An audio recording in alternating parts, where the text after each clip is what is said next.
Good morning class. आज हम class 9th का बस एनसीईआरटी क्वेश्चन ऑलमोस्ट कंप्लीट करने वाले हैं। उसके बाद चैप्टर खत्म हो जाएगा।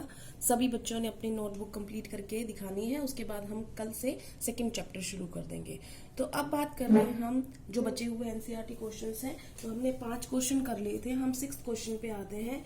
छठा क्वेश्चन है कि जल कमरे के ताप पर द्रव है। इसका मतलब जो वाटर है वो एक लिक्विड है रूम टेम्परेचर पे। पहले तो ये बताओ, जो जल होता है वो रूम टेम्परेचर मतलब जिसमें हम नॉर्मली रहते हैं तो लगभग रूम टेम्परेचर होता है बेटा 25 डिग्री सेल्सियस। तो 25 डिग्री सेल्सियस पे क्या है वो द्रव। इसका कारण पूछा है, बताओ क्यों। भाई सीधी सी बात है, पहले तो आप ये देखो कि वो द्रव है कि नहीं है। तो जल को जब हम एक जग से या एक गिलास में सब कुछ डालते हैं, अलग अलग बर्तनों में डालते हैं, तो क्या वो अपना आकार बदल रहा है? हाँ, तो इसका मतलब वो द्रव है। अब कारण बता रहे हैं हम कि कारण क्यों है। क्योंकि जल का जो हिमांक है मतलब फ्रीजिंग पॉइंट है। फ्रीजिंग पॉइंट मतलब जहां पर वो जमना शुरू करता है वो कितना है? 0 डिग्री सेल्सियस। ठीक है ना। इस पर तो वो क्या बन जाएगा? सॉलिड बनना शुरू हो जाएगा। ठीक है, 0 डिग्री सेल्सियस पे वो सॉलिड बनना शुरू हो जाएगा। और एक होता है क्वथनांक। क्वथनांक क्या होता है? जिस तापमान पर वो जो लिक्विड होता है वो अपने गैसियस फॉर्म में आ जाता है। तो क्वथनांक कितना है इसका? 100 डिग्री सेल्सियस। तो उस पे वो क्या किस में कन्वर्ट हो जाएगा? गैस में। जबकि हमारा तापमान रूम टेम्परेचर कितना है? 25 डिग्री सेल्सियस। तो ये तो इन दोनों के बीच का है। तो ना तो वो 0 डिग्री सेल्सियस है कि बर्फ बन जाए, ना वो 100 डिग्री सेल्सियस है कि वो गैस बन जाए। तो इसके बीच में जितना भी तापमान रहेगा, चाहे वो 25-35 हो कुछ भी, तो वो क्या रहेगा? द्रव रहेगा। इसलिए जल जो है वो रूम टेम्परेचर पे कमरे के तापमान पर द्रव होता है। दूसरा क्वेश्चन उसने पूछा है, लोहे की अलमारी कमरे के ताप पर ठोस है। तो लोहे की जो अलमारी होती है, मान लो हमने ये एक अलमारी बना दी, तो ये जो अलमारी है ये ठोस है। ये हम कैसे कह सकते हैं? तो ठोस है तो सबसे पहले बताओ क्या इसका निश्चित आकार है? निश्चित आकार होता है अलमारी का? बिल्कुल होता है। निश्चित आयतन होता है? हाँ होता है। तो इसका मतलब निश्चित आकार और निश्चित आयतन रखने वाली अवस्था कौन सी कहलाती है? ठोस। कारण समझ में आ गया। उसके बाद अगला क्वेश्चन है, 273 केल्विन पर बर्फ को ठंडा करने पर तथा जल को इसी तापमान पर ठंडा करने पर शीतलता का प्रभाव अधिक क्यों होता है? 273 केल्विन, उसको सेल्सियस में चेंज कर लेते हैं ताकि आप समझ जाओ क्या पूछ रहा है। 273 केल्विन को मान लो मैं सेल्सियस में चेंज करती हूँ तो कितना आता है? 0 डिग्री सेल्सियस। क्योंकि आपका केल्विन ये सेल्सियस प्लस में 273 ये फॉर्मूला होता है। अब मुझे इसको सेल्सियस में बदलना है तो केल्विन वाले में से 273 घटाने थे तो क्या आ जाएगा? 0 डिग्री सेल्सियस। तो इसका मतलब वो ये पूछ रहा है 0 डिग्री सेल्सियस पे रखने पर, जल को इसी तापमान पे रखने पर शीतलता का प्रभाव अधिक क्यों होता है। तो अब जो ये बोल रहा है कि बर्फ जो है 0 डिग्री सेल्सियस पे, क्वेश्चन को समझ लो पहले, और जल जो है वो 0 डिग्री सेल्सियस पे, ज्यादा शीतलता बर्फ में है। ये आपको पहले भी एक बार बताया था कि कुछ ऊष्मा जो होती है वो जो छुपी होती है, जो अवस्था बदलने में इस्तेमाल होती है। तो 0 डिग्री सेल्सियस पे जल जो है बर्फ में बदलना शुरू होता है। और भी ठंड करी जाएगी तो और जल जो है वो अवस्था अपनी बदलेगा। लेकिन जल भी उस वक्त 0 डिग्री सेल्सियस पे है, बर्फ भी उस वक्त 0 डिग्री सेल्सियस पे। लेकिन जो ठंडक मिल रही है उसे, जिससे वजह से तापमान कम होने से वो जो जल है या वो जो आप तरीके से ऊष्मा अपनी छोड़ रहा है, जिसकी वजह से जल जो है बर्फ में कन्वर्ट हो रहा है, तो वो जो है वो किसमें ऊष्मा बदल रही है? उसकी अवस्था परिवर्तन में। तो ऐसी ऊष्मा को हम क्या बोलते हैं? गुप्त ऊष्मा। ठीक है ना। तो इसका मतलब जो बर्फ जो होती है वो ज्यादा ठंडा करेगी एज कंपेरिजन टू पानी, अगर दोनों का टेम्परेचर 0 डिग्री सेल्सियस है। तो कि ये गुप्त ऊष्मा है, ये किसके पास ज्यादा है? बर्फ के पास ज्यादा है, जो अवस्था बदलने में जल के पास ज्यादा है। तो इस वजह से शीतलता किसके पास ज्यादा है? बर्फ के पास है। ठीक है ना। आप अगर नहीं समझ पा रहे तो आप ये समझ लो कि मान लो हम उल्टा कर रहे हैं, हम बर्फ को जल बना रहे हैं। तो बर्फ 0 डिग्री सेल्सियस पे थी, आप उसको थोड़ा सा अगर और तापमान दोगे तो बर्फ 0 पे रहेगी और वो वापस जल में बदलना शुरू करेगी। और जो बर्फ से जल बनेगा वो भी 0 डिग्री सेल्सियस तापमान ही दिखाएगा। तो जब हमने उसे बाहर रखा तो ये तापमान में जो इंक्रीज होने के बावजूद भी ये भी 0 है, ये भी 0 है।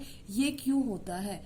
क्योंकि आपकी स्टेट बदल रही है। अब इसको समझो क्या हो रहा है। बर्फ में क्या होता है, ऐसे पार्टिकल्स बिल्कुल साथ साथ होते हैं, ठीक है। जल में पार्टिकल दूर दूर होते हैं। तो बर्फ थी ऐसी, उसे 0 डिग्री सेल्सियस से वो बदल गई इसमें। तो आपको बाहर से तापमान में परिवर्तन दिखाई नहीं दे रहा क्योंकि दोनों का तापमान 0 डिग्री सेल्सियस आ रहा है। लेकिन बर्फ को इस अवस्था से इस अवस्था में पहुंचने के लिए हमें कुछ बॉन्ड्स तोड़ने पड़े, कुछ एनर्जी देनी पड़ी। तो इसके पास जो ये शीतलता ज्यादा दे रहा है ना, तो इसकी शीतलता कम दे रहा है, ये ज्यादा कर रहा है। क्यों कर रहा है, अब आप तुम बताओ। बर्फ में ज्यादा एनर्जी है कि जल में? देखो, बर्फ ज्यादा ठंडा कर रही है, ठीक है। यहाँ एनर्जी क्या है, कम, पार्टिकल थोड़े। जल के अंदर पार्टिकल ज्यादा गतिज ऊर्जा होती है, तो इसका मतलब ऊर्जा किसके पास जाता है, जल के पास। तो वो जो ऊर्जा कहाँ गई, जो यहाँ वाली बिल्कुल कम वाली से इतनी ऊर्जा कहाँ से आई, उसी बाहर वाले तापमान पे रखने पर। तो इसका मतलब शीतलता ज्यादा इसलिए है क्योंकि इनके अंदर ऊष्मा जो होती है, गुप्त ऊष्मा, इसके अंदर ये गुप्त ऊष्मा छुपी हुई है, तो ये आपको दिखाई नहीं दे रही, बट अवस्था बदलने पर ये गुप्त ऊष्मा इसके साथ है। तो ऊष्मा इसके पास ज्यादा है, इसके पास कम है, तो ऑटोमेटिकली शीतलता क्या होगी, ज्यादा होगी इसके पास, ठीक है ना। उसके बाद आते हैं हम क्वेश्चन नंबर 8 पर। उबलते हुए जल और ताप में से जलने की तीव्रता, उबलते हुए जल तथा भाप से जलने की तीव्रता किससे अधिक महसूस होती है। ये भी उसी टाइप वाला क्वेश्चन है बेटा, अगर समझ में आए तो आपको। पहले मान लो ये जल है, ये जल वाष्प है, ठीक है। अब आप मेरे को बताओ, ये भी मान लो 100 डिग्री सेल्सियस पे है और ये भी 100 डिग्री सेल्सियस पे है, कौन सा ज्यादा जलाएगा?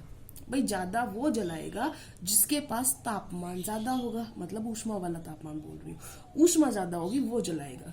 तो तुम ये कहोगे मैडम तापमान इसमें भी बराबर है, तापमान इसमें भी बराबर है, इसमें भी तो ऐसा ही था, तापमान बराबर है, लेकिन एक अवस्था क्या है ये, और एक अवस्था क्या है ये। एनर्जी किसके पास आपको ज्यादा लग रही है, इसके पास। तो ये इसके पास इससे ज्यादा एनर्जी है ना। ये वाला जल जो है इसके पास ऊष्मा कम है, वाष्प के पास ऊष्मा ज्यादा है, और ज्यादा ऊष्मा होगी तो ज्यादा इफेक्ट डालेगा, इसका मतलब वाष्प हमारा हाथ ज्यादा जलाएगा, ठीक है ना, भाप ज्यादा जलाएगी, ठीक है। तो ये जो होती है ये गुप्त ऊष्मा होती है, जब पानी जल से वाष्प में बदलता है। यही रीजन इसका था, इसमें गुप्त ऊष्मा थी ज्यादा। तो भाई सीधी सी बात समझ लो ना कि ऊष्मा का मतलब क्या होता है, गर्माहट, ठीक है ना। तो इसका मतलब शीतलता कौन ज्यादा प्रोवाइड करेगा, भाई ऊष्मा इसके पास ज्यादा थी तो शीतलता ये प्रोवाइड कर रहा था। इस वाले के अंदर हमें जलाना है तो ऊष्मा ज्यादा किसमें है वो देखना है। तो इन दोनों का वैसे टेम्परेचर 100 डिग्री सेल्सियस है, लेकिन इसके अंदर गुप्त ऊष्मा छुपी हुई है तो इसका ज्यादा हो, तो इसका मतलब वाष्प ज्यादा जलाएगा। उसके बाद 9वें क्वेश्चन पे आते हैं। बेटा यहाँ पे एक फ्लो डायग्राम दिया हुआ है और आपसे पूछा है क्या किसमें बदल रहा है। तो एक दे रखा है ठोस और वो बदल रहा है द्रव में, और ये बदल रहा है, ये ऐसे दे रखा है। और आपसे पूछा गया है कि कौन कौन से चीजों में आएगा। यहाँ पर ए है, यहाँ पर बी है, ये सी है, ये डी है, और ये ई है, और ये एफ है। और ऊपर लिख रखा है तापमान में वृद्धि करने पर तथा इस साइड तापमान में वृद्धि करने पर और प्रेशर डिक्रीज करने पर। यहाँ तापमान कमी कर रहे हैं टेम्परेचर में, ठीक है, यहाँ प्रेशर हम बढ़ा रहे हैं। तो पहले हम ऊपर वाली इस वाली डायरेक्शन में जाते हैं। ठोस से द्रव बनता है, ठोस से द्रव बनता है, इसका मतलब सॉलिड से लिक्विड आने की प्रोसेस क्या कहलाती है, संगलन। इंग्लिश में क्या बोलते हैं, फ्यूजन। द्रव से गैस, तापमान बढ़ाएंगे तो द्रव किस में बदल जाएगा, गैस में बदल जाएगा। तो ये क्या हो जाएगा, वेपराइजेशन, वाष्पीकरण, ठीक है। उसके बाद इसी वाली डायरेक्शन में चलते हैं। ठोस से सीधा गैस, सब्लिमेशन, ऊर्ध्वपातन। सी से गैस से लिक्विड, सी आ रहा है, इसको किस नाम से बोलेंगे, जमा रहे हैं हम उसको, मतलब गैस को द्रव पे कन्वर्ट कर रहे हैं। तो ये क्या है, कंडेंसेशन, संघनन, ठीक है। हम जब गैस को ज्यादा पास लेके आते हैं, प्रेशर बढ़ाते हैं, टेम्परेचर कम करते जाते हैं, तो वो मोलिक्यूल जो है इस अवस्था से इसमें आना शुरू हो जाते हैं। तो ये होता है संघनन, कंडेंसेशन। उसके बाद आते हैं हम द्रव से ठोस में। तो ये क्या है, अब ये वाली अवस्था से इस पे आ चुके हैं हम, ठीक है। तो हमने और प्रेशर बढ़ाया, तो इसको बोलते हैं हम सॉलिडिफिकेशन या ठोसीकरण। और ये वाला लास्ट बच गया गैस से डायरेक्ट ठोस, तो ये ऊर्ध्वपातन, सब्लिमेशन। ये और ये दोनों सेम है, क्योंकि ये बिना द्रव अवस्था में आए सॉलिड गैस और गैस सॉलिड में बदल जाता है। आज बेटा एनसीईआरटी सारे क्वेश्चन कंप्लीट हो गए हैं। आप सबने अपनी नोटबुक कंप्लीट करके आज मुझे होमवर्क सेंड करना है। Thank you class.